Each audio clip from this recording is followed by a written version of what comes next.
welcome to our channel. So, before I start, please like and follow our Facebook page and subscribe to our channel at Team Casino.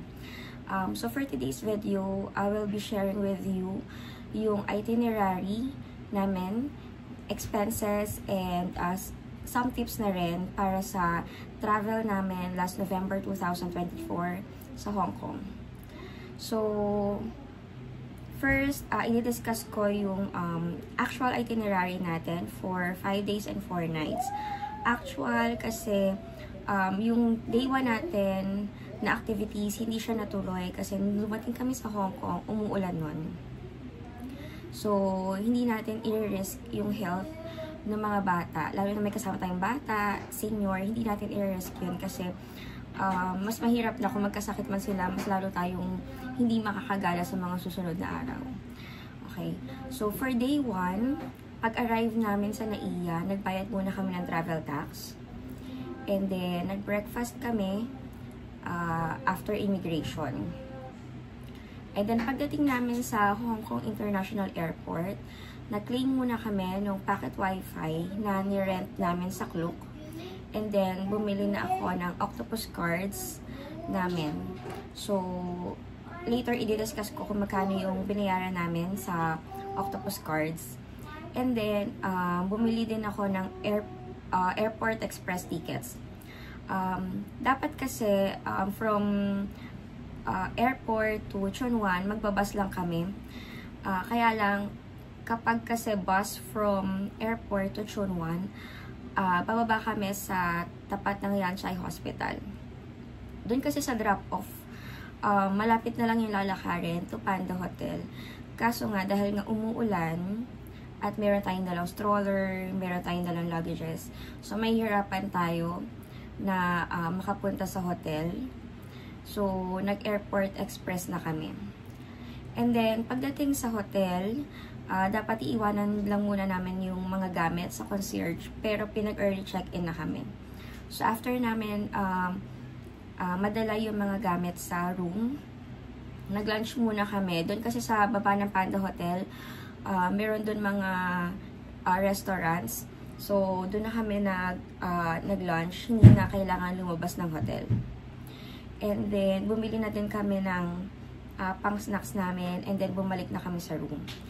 And then, nag-rest muna kami, tapos, mga 5 PM, chinek namin yung weather, bumaba muna kami, pero umuulan pa rin, so, sa hotel pa rin kami, nag-check na lang kami ng pangpasalubong, so, nakabili kami ng shoes sa New Balance, sa baba din ng Panda Hotel. And then, for dinner, yung mga natira namin na food, nung lunch and snacks, yun na din yung dinner namin. And then, for day 2, breakfast muna kami sa hotel. And then, pumunta kami ng Disneyland. So, sa Disneyland, nag-purchase ako ng early entry pass. So, pagdating namin doon ng nag-rides muna kami. Sinulit namin yung 1 hour na early entry namin. And then, after nung rides, nag-lunch muna kami. So, yung voucher, binili ko sa Klook.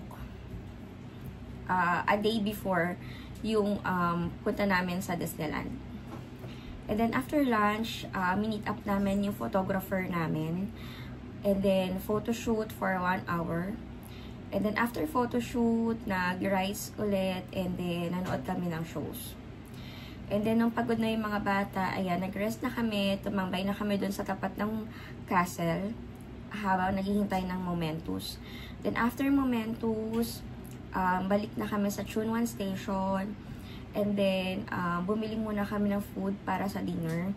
So, sa Tsuen Wan Station to Panda Hotel, meron pa kaming nadadaanan doon na food stalls. So, doon kami nakakabili ng food. And then, back to hotel na. And then, for day 3, breakfast muna sa hotel. And then, pupunta tayo sa Macau na. So, punta muna tayo sa Sheung Wan Ferry Terminal para i-claim yung actual tickets para sa ferry ride to Macau.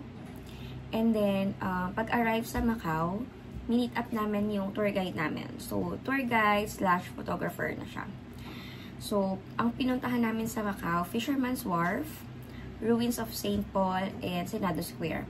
So, sa Ruins of St. Paul, doon na din kami bumili ng pasalubong. And then, doon na din kami nag-lunch sa Macau restaurant. And then, after lunch, pumunta na kami sa Venetian, Parisian, and Londoner. And then, pabalik sa Hong Kong from Macau, nag-bus na kami. And then, pagdating sa Chun Wan, bumili ulit kami ng food for dinner and back to hotel.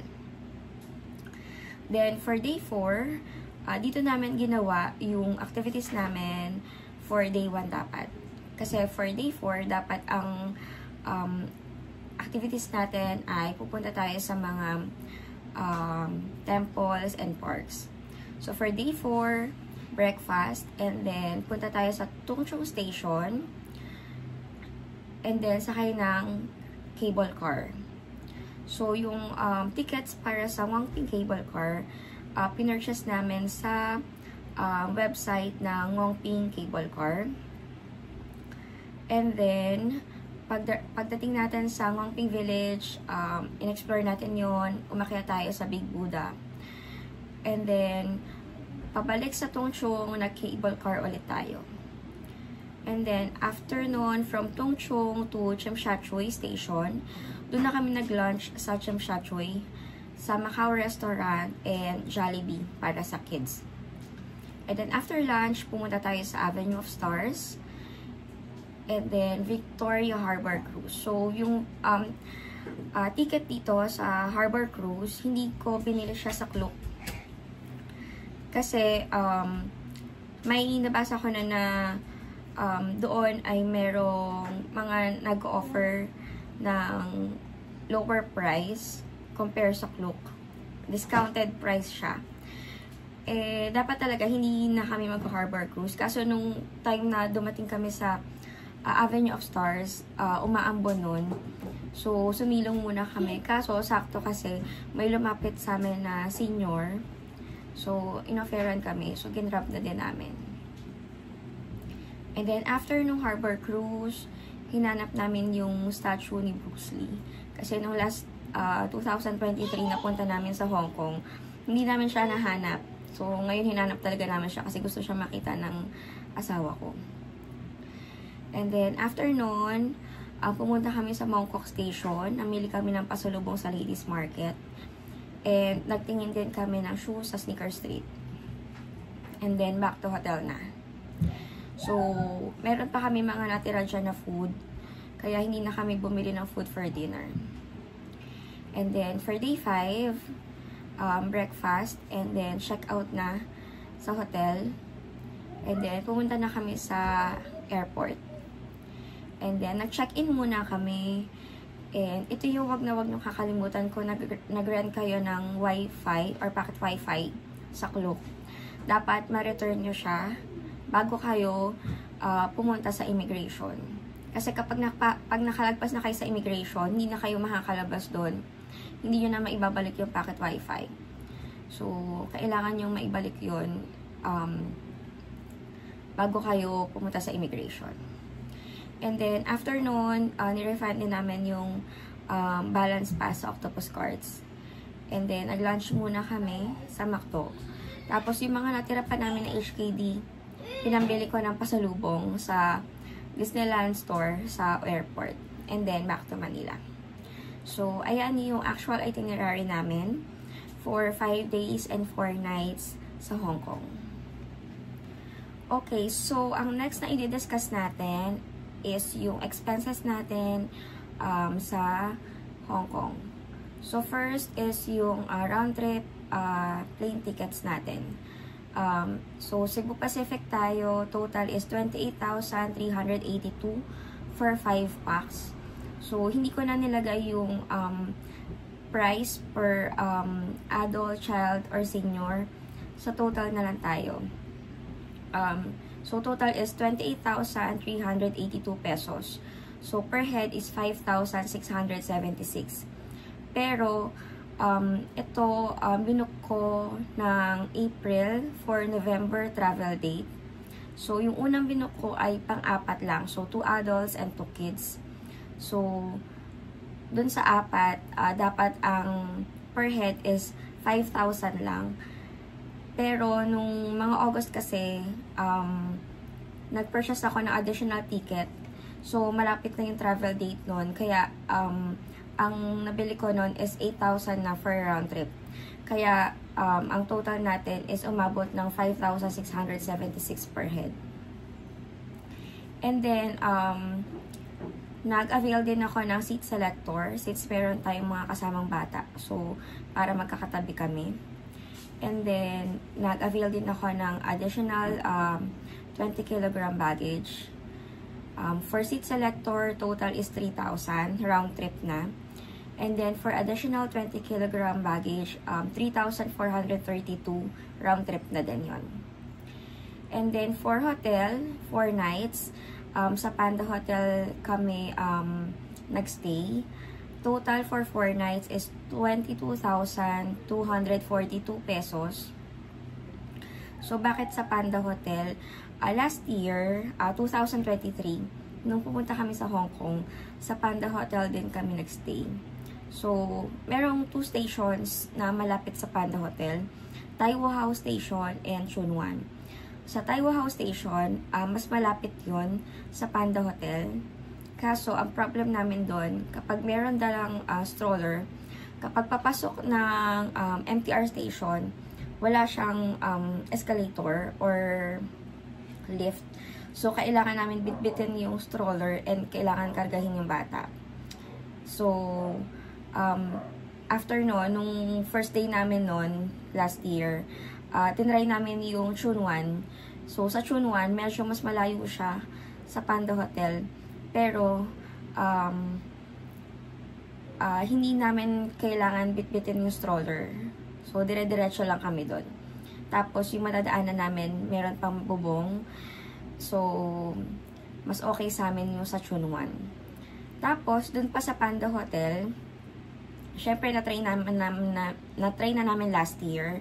So, alam naman na natin na malinis yung room, okay yung aircon, okay yung service, tapos, comfortable pa kapag nag-stay ka dun sa hotel. So, additional pa, yung sa baba ng Panda Hotel, yun nga, may mga shops and restaurants. Tapos, meron ding 7-Eleven kung saan kami bumibili ng food din. So, yun yung reason kung bakit mas gusto ko na sa Panda Hotel kami. Yun. Tapos, meron namang mas mura pa na accommodation sa Hong Kong. So, yung mga mura meron din sa Chungking Mansion. Tapos, meron pa din hotel na mas mura. So, meron pa mga Rambler Oasis, yan. Sa Tsim Sha Tsui meron din. Pero, i-check nyo din kasi minsan, mura siya, pero i-check nyo din yung mga reviews. Kung okay yung mga reviews ng mga nagstay doon. So, minsan kasi maliit lang naman yung difference nung sa Chungking Mansion compare sa Panda Hotel. So, ako, kahit mas mahal sa Panda Hotel, mas pipiliin ko yung Panda Hotel kaysa sa mga room sa Chungking Mansion. Kasi, ayun, comfortable naman yung sleep nyo doon. Tapos, yung, alam nyo yun, yung sobrang pagod kayo sa gala. Tapos, pagdating nyo sa hotel, makakatulog kayo na mahimbing, makakatulog kayo ng maayos, para sa susunod pa na araw na gala nyo. Ayan. Tapos, ayun, wala ding problema sa service. Kaya, mas preferred ko yung sa hotel or sa Panda Hotel. Ayan, recommended ko din yan, Panda Hotel. Tapos, itong Panda Hotel, meron ako separate vlog dito para sa room tour and pati yung mga shops dun sa baba. Tapos, dito sa Panda Hotel, gusto ko din dito, yun nga, yung may 7-Eleven. Since walang provided na water sa room. So, doon kami bumibili din ng water. And then, nag-avail din ako ng travel insurance. Travel insurance is 3,500 pesos. So, para sa aming 5 na yun. And then, travel tax, sa airport, nagbayad kami. So, for adult, 1,620. For child, 810. And senior, 1,620. So, ayan. Ito na nga yung reason kung bakit sa airport ako nagbayad ng travel tax. Kasi, kapag yung travel tax isinabay ko doon sa pagbili ko ng ticket sa Cebu Pacific, 1,620 yung price niya, mapa-adult, child, or senior yan. And then, meron pang additional na 50 pesos for the convenience fee. So, since meron kaming kasama na 2 bata, sa airport na lang ako bumili ng travel tax. So, nakamura kami doon ng 1,620. Plus pa yung mga 50 pesos na convenience fee. So, 250 pesos din yun. So, for the travel tax, ang total namin is 8,100 pesos. So, ang total nito, round-trip ticket, seat selector, additional baggage, for the hotel, 4 nights, travel insurance, and travel tax. Total is 68,656 pesos. And then, next is yung mga admission tickets. So, first is yung Ngongping Cable Car. Available din to sa Klook, pero meron ding website si Ngongping. So, sakto kasi nung tumitingin ako ng tickets nun, nakita ko sa Facebook na merong 25% discount sa website. So, pinag-compare ko yung price doon sa Klook and yung sa website. So, para sa akin, mas mura yung sa website. So, doon ako nag-purchase ng ticket. So, for adult, 1,817. For child, 1,022. And senior, 1,817. So, itong ticket na to is round trip.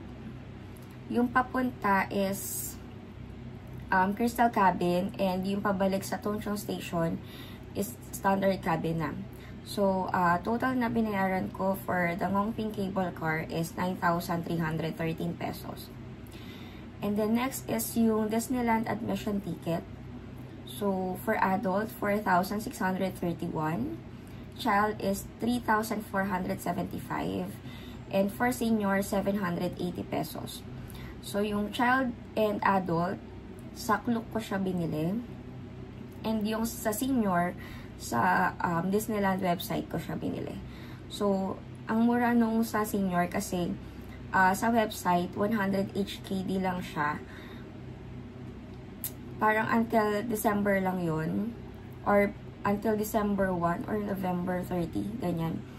So, ginrap ko na yun. Ang mura kasi 780. Then after nun, ang magiging price na ng ticket for senior is same na ng child. So, magmamahal na talaga siya. So, ang swerte lang kasi naabutan pa namin yung 100 HKD for senior.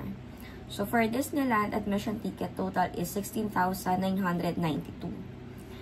And then, avail din ako ng early entry pass.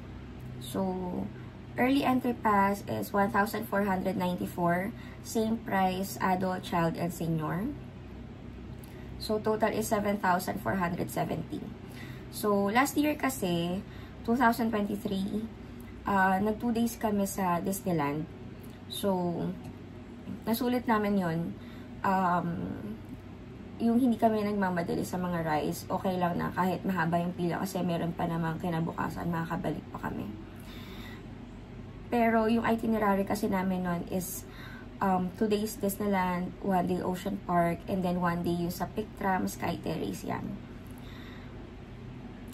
Kaya nag 2 days kami. Pero ngayon kasi, since iba na yung itinerary natin, so nag-Macau kasi tayo ngayon. So, ang tinarget ko is 1 day lang tayo sa Disneyland. Kaya, nag-avail ako ng early entry pass para masakyan natin yung mga rides or lahat ng rides sa Disneyland. Masulit natin yung 1 day. So, yung result naman, okay naman. Nasakyan namin lahat, except lang nung pagod na yung mga bata. Sila na yung napagod. Kaya, nag-stop na din kami. Pero kasi yung mga hindi namin nasakyan ngayon, nasakyan na naman namin yung last year. Kaya okay lang din. And then, yung sa Victoria Harbor Cruise, yun nga, hindi ko siya binili sa Klook. Doon namin siya binili sa mga senior na nag-offer doon sa may Avenue of Stars. So, it's 780 per head. So, total is 3,900. So, lahat ng tickets na binili namin for admission or activities sa Hong Kong, ang total is 37,675 pesos. For other expenses, so first is the packet Wi-Fi. This is 4G unlimited na pwedeng gamitin sa Hong Kong and Macau. Total is 1,585 pesos. This is for 5 days. And then for the Octopus card, so for adult, this is 200 HKD, 150 load, and 50 HKD refundable. And then for child and senior, 100 HKD, preloaded siya ng 50 HKD and 50 HKD is refundable. So, nag-add na din kami dito ng 100 HKD per card. So, yan yung mga na-add namin during sa stay namin sa Hong Kong. So, total for the Octopus card is 7,410. So, for this Octopus card, sa airport na kami bumili kasi kapag sa Klook, same price siya for adult, child, and senior. Walang card for child and senior sa Klook. Tapos, sa airport, may separate cards sila. And then, yung cards nila is 50% off sa fare, sa bus and trains. So, if meron kayong kasamang bata, mas nire-recommend ko na sa airport na kayo bumili ng Octopus cards. And then, for the Airport Express, total is 1,802 pesos for 5 packs. And then, for Macau to Hong Kong bus, for adult, 507 pesos. Child, 257. And for senior, 257. So, total is 1,786 pesos. So, wala tayong expense for Hong Kong to Macau kasi naka-avail tayo nung free ferry nila to Macau. So, total for the other expenses is 12,583 pesos. And then, next is yung sa food. So, for day 1, so, nag-breakfast tayo sa Naiya. Total is 500 pesos. And then, lunch and snacks sa Panda Hotel. Total is 2,005 pesos. And then, bumili tayo ng mineral water sa 7-Eleven. Total is 398 pesos. So, yung dinner doon, meron pa kaming natira from lunch and snacks na binili namin. So, yun na yung kinain namin for dinner. And then, for day 2, nag-breakfast tayo sa hotel. And then, yung lunch, dun tayo sa Disneyland, nag-lunch na. Pero, itong voucher na to is binili ko sa Klook. So, total is 1,338 pesos. And then, yung snacks, bumili kami sa MTR station ng sandwich. So, total is 468 pesos. Then, pagbalik namin from Disneyland to hotel, bumili ulit kami ng mineral water sa 7-Eleven. Total is 398 pesos. Itong 398 pesos na to is tatlong bottle ng mineral water to. And then, yung dinner, bumili kami sa food stalls na nadadaanan from MTR station to Panda Hotel. Total is 780 pesos. So, yung food namin dito is yung Hong Kong style noodle, and then merong mga siomai and chicken. And then for day 3, breakfast sa hotel, and sa Macau na kami nag-lunch. Total is 2,434 pesos. So, kasama na namin dito yung tour guide. And then, hindi na kami nakapag-snacks nito kasi yung lunch namin is parang mga 2 PM na. So, diretso na kami sa gala nito. And then, pagdating sa hotel, bumili ulit kami ng mineral water sa 7-Eleven. Total of 265 pesos. And yung dinner, 780 pesos ulit. And then for day 4, breakfast sa hotel. And then sa TST or Shim Sha Tsui na kami nag-lunch sa Macau Restaurant and Jollibee for kids. So total is 3,284 pesos. Snacks and dinner, wala na. So yung dinner kasi meron pa kami natira na food galing doon sa mga baon namin. So yun na yung kinain namin for dinner. And then, for day 5, breakfast sa hotel. And then, nag-lunch kami sa McDo sa airport. So, total is 1,560. So, for the food, for 5 days, ang total is 14,208 pesos. So, actually, itong food na to,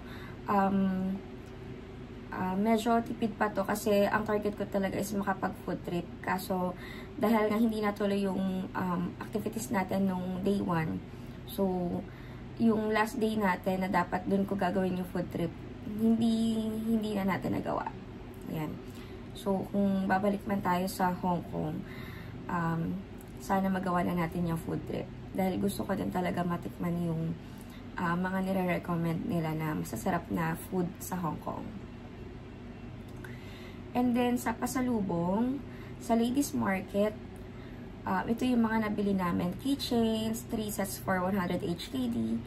Ref magnets, 5 sets for 100 HKD. For the t-shirts, 9 for 100 HKD. And then, yung tote bags, 11 for 100 HKD. Tapos, bumili din kami ng pasalubong sa Macau, yung beef jerky, and egg rolls, and egg tarts. So, total is 2,730 pesos. Then, yung New Balance na shoes na nabili namin, 3,978 pesos. 2 pairs of shoes na to. And then, yung binili namin na pasalubong sa Disneyland, total is 5,265 pesos. So, ito kasi yung dito ka na inubos yung mga HKD na na-refund natin from the Octopus card sa Disneyland. And then, meron pa tayong other expenses dito. Like, yung sa photographer sa Disneyland, ang binayaran natin is 5,460. And sa Macau tour guide, 3,900.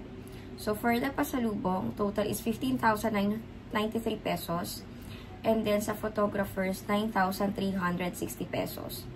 So, ang total expenses natin for 5 days and 4 nights sa Hong Kong is 157,576 pesos.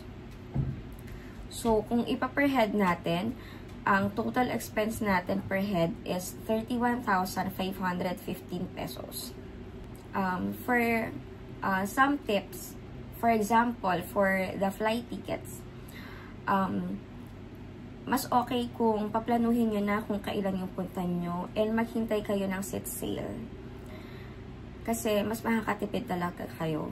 So, itong round trip na flight ticket namin, pinurchase ko siya ng April for November travel date. Kaya, 5,676 lang yung per head namin. Unlike nung last year, nag-purchase kami ng ticket ng October, tapos November travel date na. So, yung per head namin ay naging 11,000 pesos per head. Diba? Sobrang mahal. Kaya, yun kasi birthday ni Zian, 7th birthday niya, parang biglaan lang na gusto namin ma-celebrate yung Hong Kong, ayan. Kaya, late na kami nakapag-book. Ayan. So, dapat talaga, planuhin nyo kung kailan kayo pupunta. And then, sa hotels, ayan, marami namang mga hostels or hotels na mas mura, pero yun, i-check nyo na lang yung mga reviews kung okay yung mga yung service nila, okay yung rooms nila. Yan. Kung saan kayo makakatipid, kasi yun depende din yan sa budget nyo. Marami namang rooms sa Chungking Mansion na okay yung reviews nila. Basta ang importante, ma-check nyo yung reviews para mawala kayo maging problema sa pag-stay nyo sa Hong Kong. Kasi mahirap na, imbes na mag-enjoy kayo, baka ma-stress lang kayo.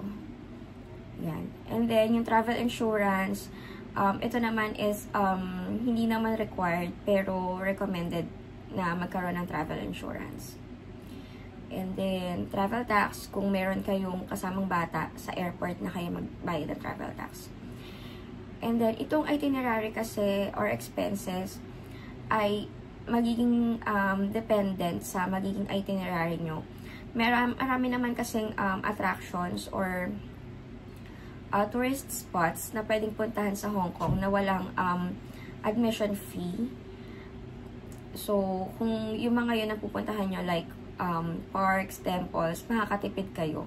So, dun magdadepende kung makakatipid kayo or mas mapapalaki yung expenses nyo. Pero, yung mga may admission tickets naman like Disneyland, Ngong Ping Cable Car, worth it naman yung magiging gastos. So, okay lang din. May enjoy nyo naman and for experience din. And then, try nyo din na mag-compare ng prices. Check nyo kung merong official website and i-compare nyo sa ticket sa Klook. Minsan kasi nagkakaroon ng discount or promo sa website. So, baka mas mura kaysa sa Klook. So, para meron kayong comparisons. And then, sa food naman, yan, depende din kasi yan kung gusto nyong ma-explore or matikman yung mga food na nire-recommend nila, na sinasabi nilang masarap. Yan. Meron din naman iba na gusto din makatipid. So, nasa sa inyo kung magabaon kayo ng food or itatry nyo yung food sa Hong Kong. And then, sa pasalubong, depende din sa inyo kung mamimili kayo ng pasalubong or hindi. So, itong expenses na to is based sa naging itinerary namin. So, i-check nyo yung magiging itinerary nyo. So, kung magiging same tayo ng itinerary, so halos ito din yung magiging expenses nyo. So, i-post ko yung itinerary and feel free to screenshot. So, para may reference kayo sa kung ito man yung gusto nyong mga puntahan. For the photographers, so sa Disneyland, ngayon lang din pala ako nag-avail na to. Dati kasi, nung last year, marami kami. So, meron pang taga-picture yan. Pero ngayon kasi, only lang kami. Wala mag-picture. So, para maganda din yung mga picture. Kaya, nag-hire ako ng photographer. Plus, yung sa Macau. Kaya ako nag-hire nung sa tour guide. Kasi, una, ang plano talaga namin is mag-DIY. Kaso, meron kami mga kasamang bata. May senior. So, baka kasi ang iniisip ko, baka mahirapan kami kung maligaw man kami. Mas mahirapan kami na pabalik-balik, maglalakad, maghahanap, diba? Unlike kapag meron tour guide, so dire-diretso na. Tapos, meron pa kaming photographer. So, siguro kung wala kaming kasamang bata, kaya naman namin na mag-DIY. Pero since iniisip ko sila na baka sobrang mapagod, so nag-hire ako ng tour guide. So, sulit naman siya kasi ang gaganda ng mga pictures namin. Ipopost ko yung mga pictures sa Facebook page namin. Ayan. So, that's it guys for our 5 days and 4 nights itinerary in Hong Kong and also yung expenses namin. So, sana meron kayong nakuhang tips and nagkaroon kayo ng idea sa mga magiging expenses sa Hong Kong, sa magiging travel nyo sa Hong Kong. So, if meron kayong questions or suggestions, feel free to comment. So, hanggat kaya ko sagutin, mag-reply ako. That's it guys. So, thank you for watching and please don't forget to follow and like our Facebook page and subscribe to our YouTube channel. See you on our next vlog. Thank you!